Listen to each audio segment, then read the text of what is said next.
Hello guys, my name is Anna and I'm a Ukrainian. I have decided to vlog daily to tell you some real life stories from my beautiful country Ukraine since the start of this awful invasion of Russian troops and Putin regime on the territory of my beautiful country.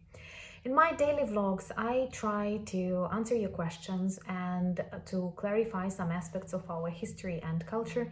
And today I want to tell you a little bit about the very ugly process of Russification of Ukraine that took place for many centuries.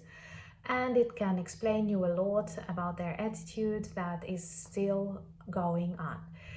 Just a couple of days, a very popular article appeared that described Ukrainian nation as something that does not exist, and then a very logical question: if our language, our culture does not exist, that what on earth do you forbid for this 300 or even more centuries? So I know that living to any empire can be problematic because they try to assimilate and to erase the borders and to influence the cultures of smaller nations that were a part of that empire, but very often it can be compared to something like bullying at school. But living next to a Russian empire or being for a certain period of time a part of that Russian empire can be compared to tortures.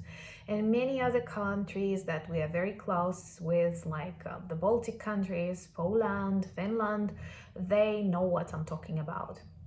And many of the experiences that my country went through are also the experiences that their countries had to overcome. And one of the first, very vivid examples is that back in the 17th century, Russian Orthodox Church prohibited the usage of Ukrainian books and even condemned them. And also lots of Russian tsars and queens, tsarits, forbade the usage of Ukrainian language. For example, Tsar Pyotr I, he prohibited printing of books in Ukrainian language.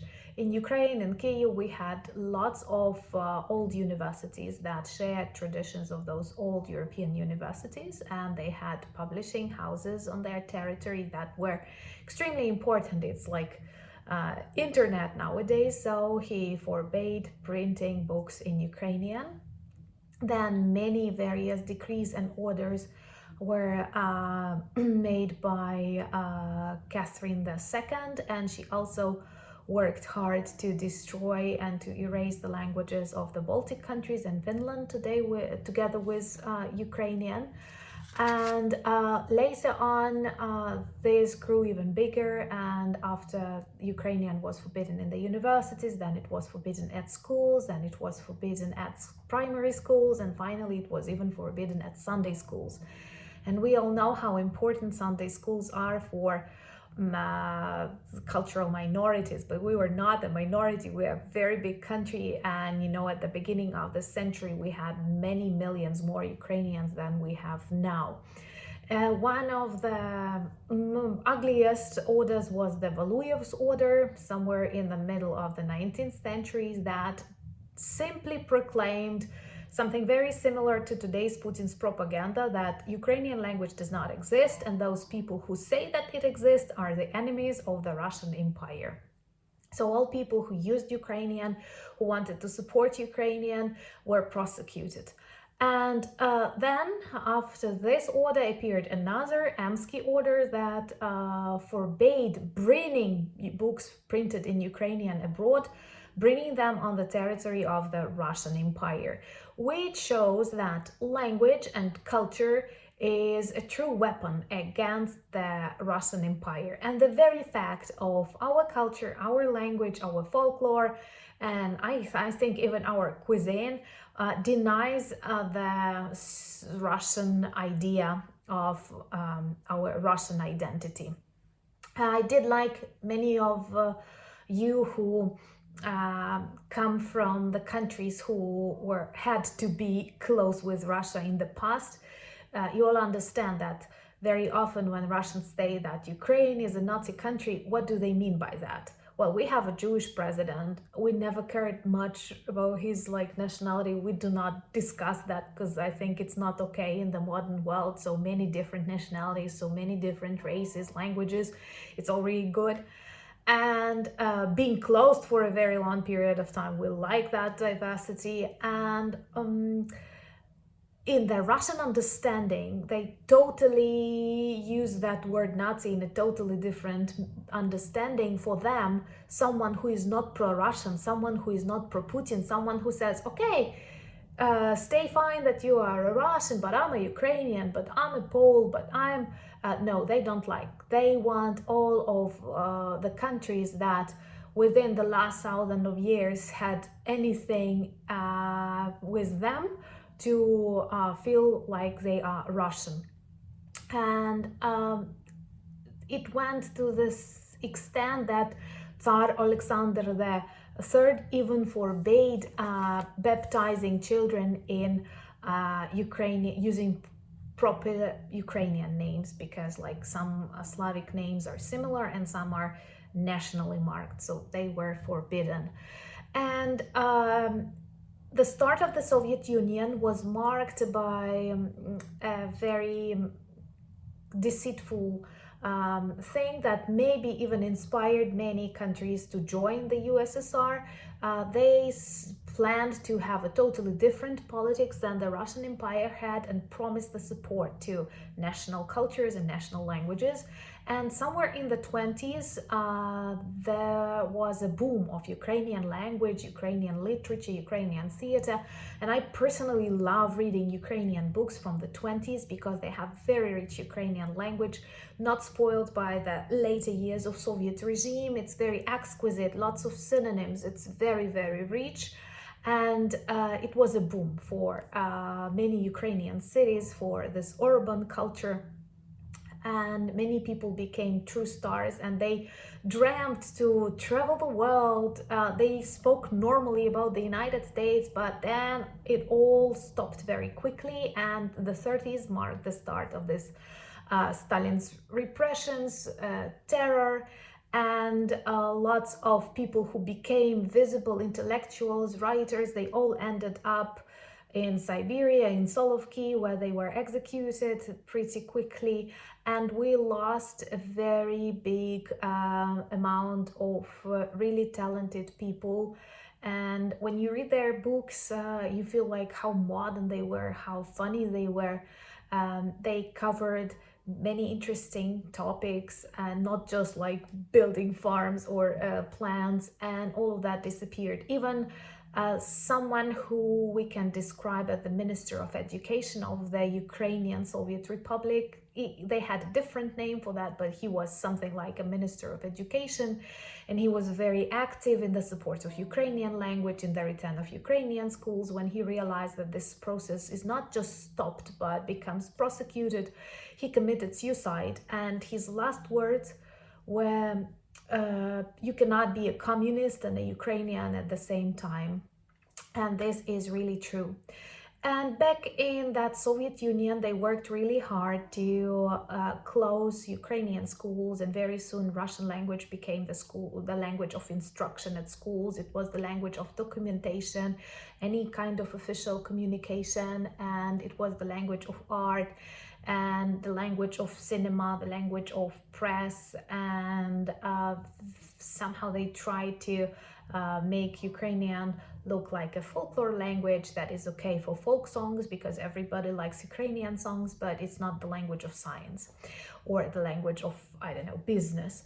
And it all was very ugly, because lots of Ukrainian dictionaries of terminology, for example, on physics, on mathematics, on, I don't know, were destroyed. And lots of Ukrainian words were repressed. It is something unbelievable. We call it in Ukrainian linguocid, because there were huge lists of Ukrainian words that were forbidden for usage. And they were again described as a nationalistic or bourgeois words. And what is interesting, these are not political or economic terms. These were just very Ukrainian words that are totally different from something equivalent in Russian.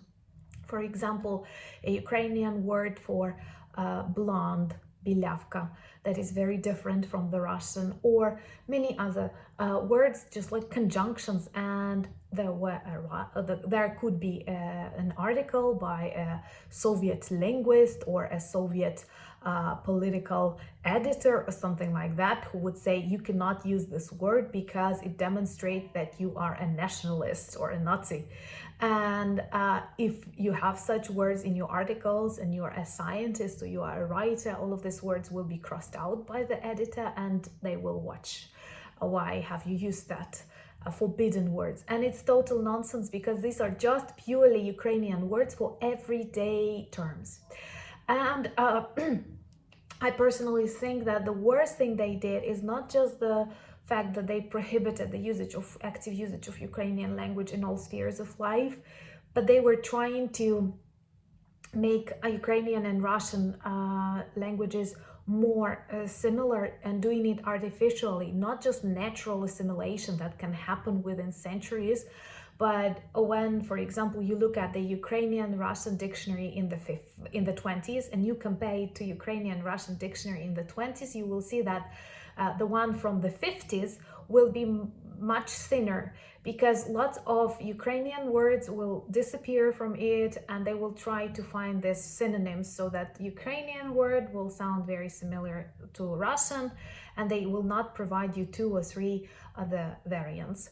And even when I was a child, many cartoons, films, or magazines on fashion, they were written in Russian. And you did not have a choice. It was not the language that I learned. It was the language that was everywhere in Ukraine. And not because we chose that. It was just like living on the territory that was once colonized, and that's it. And now when someone for a very long period of time, like I see that, of course, many Slavic languages, they share common traits. And I think that I totally understand Polish and I understand Belarusian, and I was surprised. I was in Slovak Republic and I understand many things. And I think that in other countries it can be quite similar. And Russians, they don't understand Ukrainian. So they say Ukrainian does not exist. But when you speak with someone who is native in Russian and he lives in Russia, never had contact with Ukrainian, they totally don't understand Ukrainian and they don't want to. And for a very long period of time, it was like a rule that you have to switch into Russian when you speak with a Russian-speaking person. And I think, I don't know, where do they derive that arrogance from? I can speak Russian, I can read Russian, I don't want to. And when I speak even with some people from post-Soviet countries, and I know they know Russian, I prefer using English, because I don't want to be treated as that victim of the Sovietized world. And in Russia, there are lots of Ukrainians and people who belong to our culture, and they do not have normal cultural clubs. And even one, it seems to me, just only Ukrainian library in Russia was closed because it was an extremist organization. You know, libraries, they are very extremist organizations if they are Ukrainian. And I think many countries can support me, those countries who were close to USSR or who were a part of the USSR. And of course, this Russification did not end on language, but language provides this vivid facts. But at the same time, there are other things like deportation of many Ukrainians to the Siberia, and especially those who were a strong middle class, who were good at farming, or who were intellectuals, who were active, who were opinion leaders, as we like to say right now. And also the policy of like exchanges, so that Ukrainians will go working somewhere far east and Russians will come. It was a very planned, it was not normal mobility, it was a very political mobility, and that's what they do now in Crimea. And in Crimea, they have brought like many hundred thousands of Russian citizens after annexation to totally change this cultural background. And it is a crime, a modern crime. I did not think that deportations are possible in the 21st century, but that is also what they do, using these humanitarian corridors when they don't give people a choice where to go, and when they don't have access to water, electricity, when they are ill, they only create these corridors to Russia or to Belarus. And it's a very bad choice, because people don't want to, but they are not given a choice. And that is also a problem with the Red Cross in Ukraine. This organization is very unpopular right now here, because when such war exists, I know they want to be neutral, but you cannot be neutral when Russia does what it does. Anyway, thank you for watching. I really love when you subscribe, when you comment, and I'm always glad when I can explain something about Ukraine, because I believe the world needs to know more about us. Thank you for watching. Slava Ukraini!